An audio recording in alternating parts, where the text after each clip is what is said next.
In today's video, I'm going to show you how to use Trello for project management step by step, so you can organize your tasks, track progress, and collaborate with your team efficiently. Whether you're managing YouTube content, client work, software projects, or even personal goals, Trello is a powerful and simple tool that can completely transform the way you plan and execute your projects. If you find this tutorial helpful, make sure to hit that like button and subscribe to the channel for more easy software guides just like this. All right, let's get started. First, open your browser and go to Trello.com, then log into your account. Once you're inside Trello, you'll either see your existing boards or have the option to create a new one. If you don't already have a board set up for your project, click on Create Board. Give your board a clear name based on your project. For example, YouTube planning, website redesign, marketing campaign, or anything relevant to what you're working on. You can also choose a background and set visibility depending on whether this is private or shared with a team. Then click Create, and your board will open. Now that you're inside your board, the first thing you need to understand is the structure. Trello works with boards, lists, and cards. Lists are the columns that represent stages of your workflow. For example, you can create lists called Ideas or Brainstorming, Research and Scripting, In Production, Editing or Post-Production, and Ready for Upload.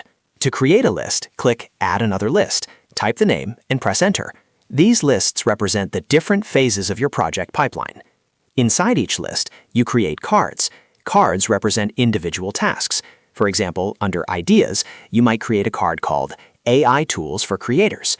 To do this, click Add a Card under the list, type the task name, and press Enter. If you want to edit the card in more detail, simply click on it. Inside the card, you can add descriptions, checklists, due dates, attachments, links, and comments.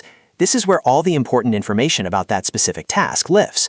To track progress more clearly, you can add custom fields or checklists inside a card. For example, you can create checkboxes for 25% complete, 50% complete, and 75% complete. Click Add to Card, choose Checklist or Custom Fields if enabled, and set up your progress indicators. This makes it easy to see how far along a task is without moving it to another list just yet. If you want to visually organize your priorities, you can use labels. Open a card, click on Labels, and assign colors to represent priority levels. For example, green for low priority, yellow for medium, and red for high priority. Once applied, these colored labels will appear on the front of the card, making it easy to scan your board and instantly understand what needs urgent attention. If you're working with a team, sharing your board is simple. Go to the top of your board and click Share. From here, you can invite members by entering their email addresses and clicking Share. You can also create a shareable link and send it directly to collaborators. Once they join, they can create cards, move tasks, comment, and update progress in real time. This makes Trello excellent for team-based project management. Another useful feature is the inbox. You can click on Inbox to show or hide it. Trello allows you to send reminders or tasks directly to your Trello inbox via email, and they will appear as cards. This is helpful if you quickly want to capture ideas or forward important emails into actionable tasks without manually recreating them. Next, let's talk about views. At the top of your board, click on Views to explore different ways to visualize your tasks.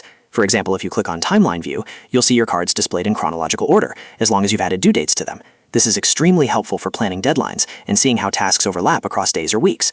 Finally, Trello also offers automation and add-ons. You can use built-in automation to create rules, such as automatically moving a card to the next list when a checklist is completed, or setting due date reminders. You can also explore power-ups and integrations to connect Trello with other tools you use, like Google Drive, Slack, or calendar apps. These features can significantly streamline your workflow and reduce manual work. So, to quickly recap, create a board, set up lists that match your workflow stages, add cards for individual tasks, use checklists and custom fields to track progress, apply labels for priority, share your board with your team, explore different views like timeline, and take advantage of automation to save time. That's the core of using Trello for project management effectively. If this video helps you understand how to use Trello for project management, make sure to hit that like button and subscribe for more step-by-step software tutorials. Thanks for watching, and I'll see you in the next video.